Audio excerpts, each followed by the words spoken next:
पूर्णिमा और अमावस्या को भी बिल्वपत्र नहीं उतारना चाहिए, और सोमवार को बिल्वपत्र नहीं उतारना चाहिए।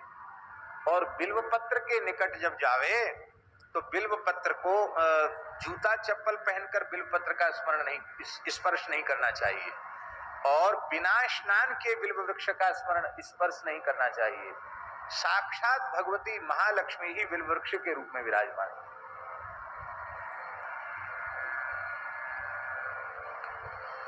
बिल्व वृक्ष के रूप में साक्षात भगवती महालक्ष्मी विराजमान है। इसलिए बिल्व वृक्ष के पूजन का और बिल्व वृक्ष के स्पर्श का मंत्र है श्री फलाय नमः, श्री द्रुमाय नमः। क्या? श्री फलाय नमः, श्री द्रुमाय नमः। ऐसा कहकर के प्रणाम करके तब बिल्वपत्र उतारना चाहिए। श्री फलाय नमः, श्री द्रुमाय नमः। ये श्री ही द्रुम के रूप में, वृक्ष के रूप में है। चलो कथा सुनाई देते हैं। ये श्रीफल बिल्व के रूप में लक्ष्मी जी कैसे हुई? श्री सूक्त में भी तो आता है ना, श्री सूक्त में भी आता है ना बिल्व का। क्या आता है? देखो उठ नहीं आता। हिरण्यवर्णाम हरिणीम सुवर्ण ऋतस्रजाम चंद्राम हिरण्यमीं लक्ष्मीं जात वेदो मावाव ताम मावा जात वेदो लक्ष्मी मनभगामिनीं यस्याम हरिणं विन्देयं गामस्वं पुरुषाम सुपूर्वाम रतमध्याम मस्तनाद प्रमोदिनीं श्रियं देवी वहे श्रीर्मा देवी युष्टां कांसोस्मरणप्राकाराम आर्द्रां ज्वलतीं तृप्तां तर्पयन्तीं पद्मेष्टां पदपर्णां ताम एव पविश्रियं चंद्रां प्रभास्यां सा ज्वलन्तीं श्रीं लोके देवीजुषा मदां तां पदं शरणं हम प्रपदे लक्ष्मीर्मनिष्ठां त्वां प्रणोमि। आदित्यवर्णे तपसोति जातो वनस्पतिस्तव वृक्षोऽथ बिल्वः, वनस्पतिस्तव वृक्षोऽथ बिल्वः।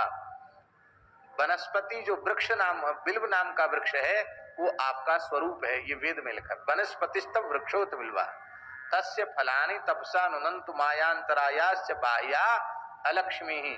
उसके जो फल हैं हमारी अलक्ष्मी को नुदंतु, बाहर दरिद्रता का नाश करें। बेल का फल दरिद्रता का नाश करता है। सीताराम, बिल्व का फल उसका गूदा निकाल करके भीतर का, और उसको गाय के घी में डुबा करके हवन करने से लक्ष्मी जी की विशेष कृपा प्राप्त।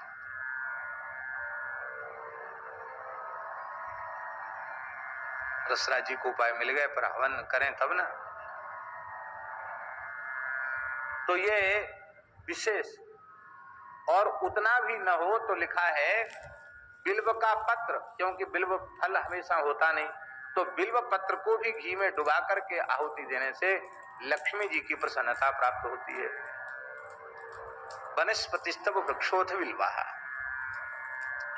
एक समय भगवती जगदम्बा पराम्बा जगत जननी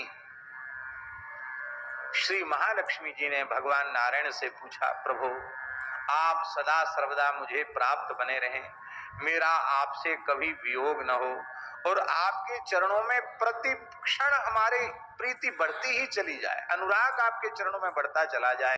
भगवान हंसने लगे, बोले इसके लिए तो तुमको तपस्या करनी पड़ेगी। किसकी तपस्या करें? बोले हमारे चरणों में अनुराग तो भगवान शिव ही प्रदान करते, ये ठेका उन्हीं के पास है। शंकर भजन बिना नर भगत न पावे मोर। तो तुम शिव जी की उपासना करो, मेरे चरणों में प्रेम की प्राप्ति के लिए, अखंड सौभाग्य के लिए। तो लक्ष्मी जी उपासना करने लगे। उपासना करते करते करते वैसे तो वो चाहती तो कैलाश में जाके दर्शन कर लेती, और वो दर्शन अलग है, पर तपस्या करके उपासना करके प्रसन्न करना और भगवान शिव का प्रकट होके दर्शन देना वो एक अलग बात हुई। तो जैसे ही तपस्या करते करते उपासना करते करते बहुत समय लक्ष्मी जी को बीत गया। अब लक्ष्मी जी ने सोचा कि मैं भगवान शिव का अर्चन करूं, तो अर्चन तो रोज करती ही थी। एक दिन लक्ष्मी जी के मन में हुआ कि मैं 1000 बिल्व 1000 कमल पुष्पों से भगवान शिव का अर्चन करूं, कमल पुष्प से सहस्रार्चन करूं। अब उन्होंने अर्चन आरंभ कर दिया। भोले बाबा ने लीला की। क्या लीला की? 2 कमल के पुष्प चुरा लिए 2 कमल के पुष्प चुरा ली। सब चोरी करते हैं, हमारे वृंदावन के ठाकुर जी को दोष नहीं लगाना चाहिए, समय आने पर सब कर लेते हैं। बोल भले ही लीला है, पर 2 कमल चुरा लिए शंकर जी ने। अब पूजन के बीच में उठना, बोलना, संकेत करना, या वो तो भगवती महालक्ष्मी संकल्प करें तो प्रकट हो जाए, पर ये अपनी शक्ति का प्रयोग करना वो भी एक दोष ही है। उपासक बन के उपासिका बन के बैठी हैं। तब उन्होंने विचार किया अब मैं क्या करूं। तब उनके मन में आया कि भगवान श्री नारायण हमारे पयोधरों को खिले हुए कमल का जो बंद, जो माने अध खिला हुआ जो कमल है, उस वह उपमा हमारे पयोधरों की भगवान नारायण देते हैं, तो क्यों ना यही कमल हैं, ये कमल ही में अर्पित कर दूं। तो उन्होंने तत्काल अपने पयोधर ही कमल के रूप में अर्पित कर दिए। तत्काल भगवान शिव पार्वती प्रकट हो गए। भगवती का स्वरूप तो तत्काल यथावत ही हो गया, पर वो जो अपने पयोधर अर्पित किए थे उसका सिंचन भगवान शिव ने अमृत से किया, और सिंचन करते ही भूमि से बिल्व वृक्ष प्रकट हो गया। इसलिए इसको श्री द्रुम कहा गया, लक्ष्मी जी से प्रकट है ये। और इसमें ब्रह्मा जी, विष्णु भगवान, शिव जी, संपूर्ण देवी देवताओं का निवास इसमें होता है। बिल्व वृक्ष के नीचे 68 करोड़ तीर्थों का निवास होता है। बिल्व वृक्ष के नीचे बैठकर साधन करने से बहुत जल्दी मंत्र सिद्धि होती है। शंकर जी की स्थापना की जरूरत नहीं पड़ती, बिल्व वृक्ष के नीचे सहज शिव जी उसके नीचे विराजते हैं, समस्त देवता विराजते हैं। यही भाव मेरे मन में जब ये कथा आई थी तो हमारे मन में ये भाव आया था, कहीं ऐसा हो जहां शिव जी को मध्य में हम विराजें और प्राकृतिक रूप से कम 11-12 बिल्व के वृक्ष हों, और उन वृक्षों का ऐसे झुरमुट बन के प्राकृतिक शिव जी का मंडप बन जाए, जिसमें बिल्व वृक्ष के बीच में बैठकर शिव जी का स्मरण किया जाए, वहीं बैठ के राम राम किया जाए। तो हमारे पुरानी गौशाला में बाबा हैं, ये कर तो रहे हैं वहां तैयारी, चबूतरा के चारों 10-12 बिल्व वृक्ष लगा करके उसकी तो कुछ दिनों में भगवान की दया से एक विलक्षण बिल्व कुंज बन जाएगी। बिल्व की बड़ी भारी महिमा है।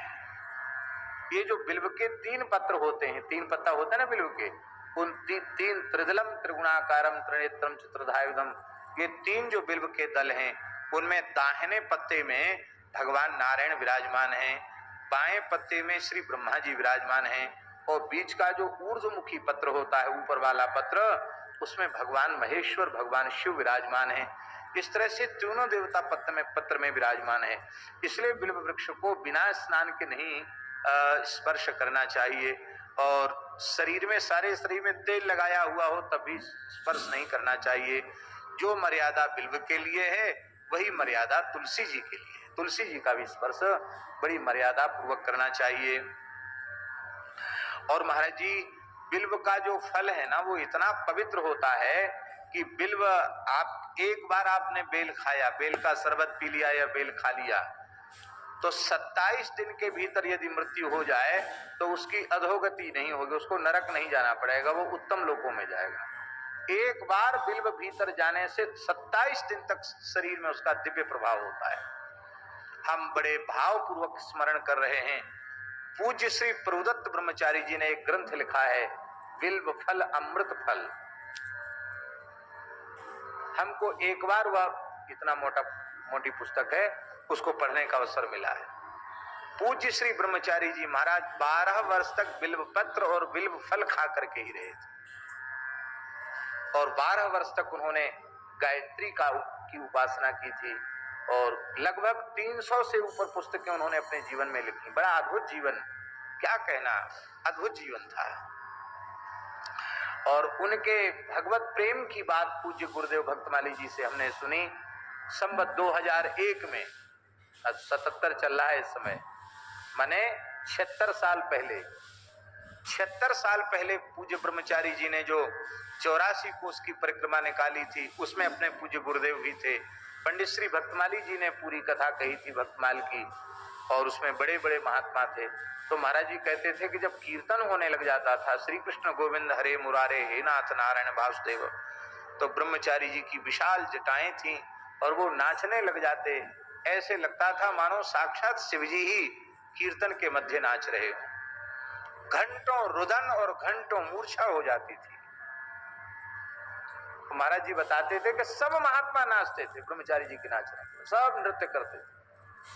तो और कहते ब्रह्मचारी जी जहां कहीं बढ़िया रज देखते वहीं कबड्डी खेलने लग जाते, कबड्डी कबड्डी कबड्डी कबड्डी, खूब हंसाते भी, जैसे कोई छोटा बच्चा खेले ऐसे खेलते थे पूज्य ब्रह्मचारी। तो उन्होंने लिखा है बिल्व फल अमृत फल, बिल्व की इतनी महिमा है। भगवान शिव की लीलाओं का श्रवण करना, उनके पवित्र नामों का कीर्तन करना, उनके पवित्र चरित्र का चिंतन करना, ये तीन साधन ही वेद में और मुक्ति के बताए गए।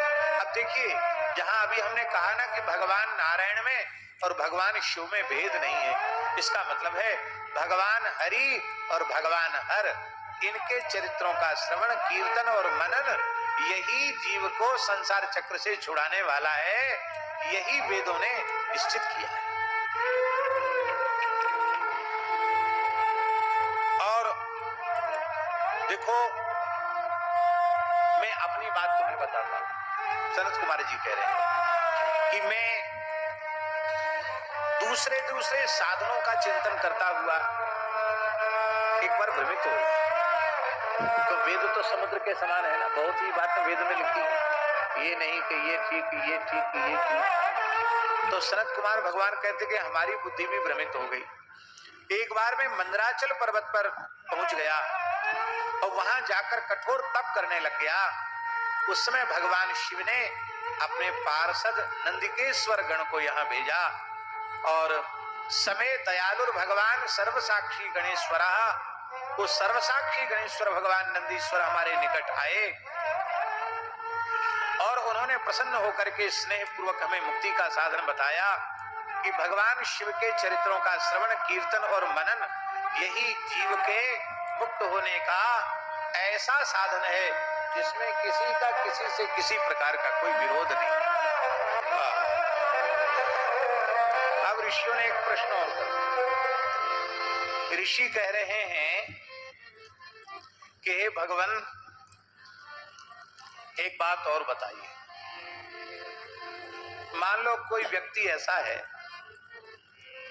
जिससे न श्रवण हो रहा है, न कीर्तन हो रहा है, न मनन हो रहा है, कभी कभार सुन लिया, कभी कभार कुछ कीर्तन कर लिया, कभी कभार मनन कर लिया, ठीक से न श्रवण कर पाता है, न कीर्तन कर पाता है, न मनन कर पाता है। क्या ऐसे मंद जीव के भी कल्याण का कोई साधन है क्या? बड़ी ऊंची बात, बहुत ऊंची बात।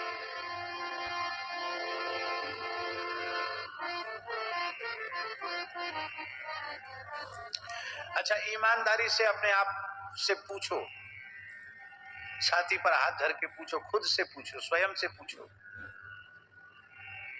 जैसा श्रवण बनना चाहिए क्या वैसा श्रवण हम लोगों से बन पा रहा है?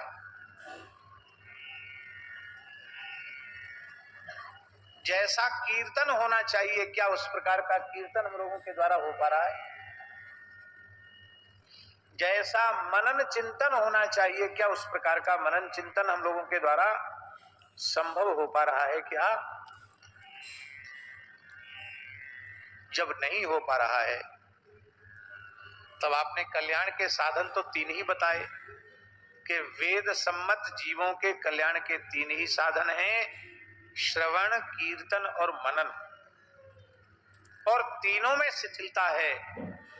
तो ऐसा मंद भाग्य प्रमादी जीव वो भी मानो अपना कल्याण चाहता हो तो वो क्या करे?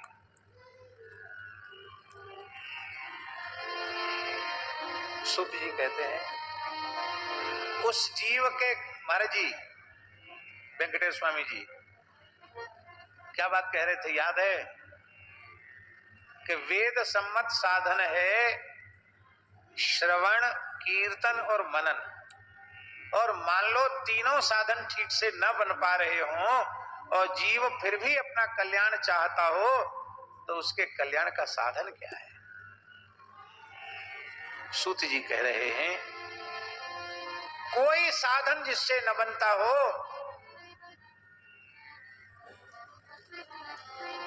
वह साधक भी श्रवणादित्रिके शक्तो लिंग